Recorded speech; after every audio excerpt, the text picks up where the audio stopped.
All right, gang. Hey, I've got a little bonus opportunity here for you as a review of the order of operations. And so I'm just going to walk you through a couple of these, and then for the rest of it, if you want to go ahead and finish it for me, I'm going to say, let's think here.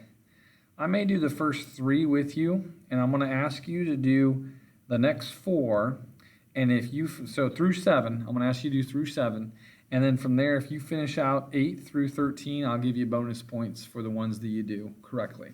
So with that being said, I'm going to start with number 1 right here. Actually, before we get into that, let me just do this. The order of operations can be remembered by PEMDAS, or as some of you have probably memorized, please excuse my dear Aunt Sally. And so as I look at this, P stands for parentheses.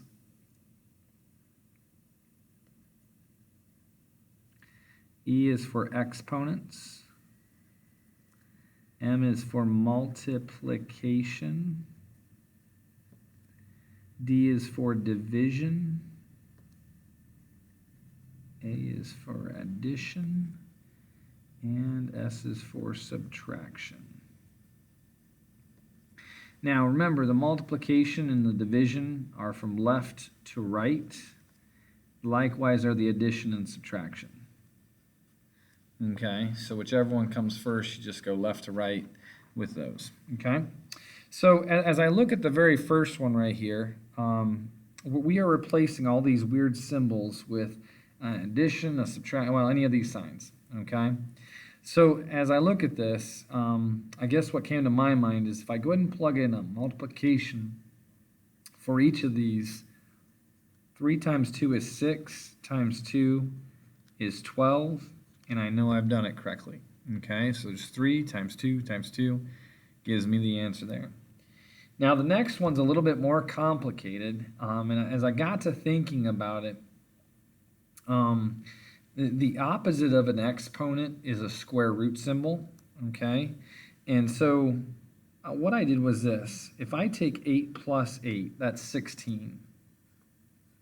And if I square root that, the square root of 16 is 4, because 4 times 4 is 16. The square root of any number is that number times itself. Okay, so this is going to be 4, and that's how you would work that out, okay? Now the next one, again, these aren't easy, and that's why I'm asking you to only do a couple of them, numbers 4 through 7, and then the rest of those are for bonus. But in number 3, I was thinking 2 raised to the third power, because what that means is 2 times 2 times 2, okay? 2 times 2 is 4, times 2 is 8. There you go, that's how you get the 8, okay? So 2 to the third power is 8. Okay, so you know, spend as much or as little time as you would like on that, but again, I would like you to at least do the next 4 for me, see what you can do. So if you have questions, feel free to contact me, but otherwise, good luck.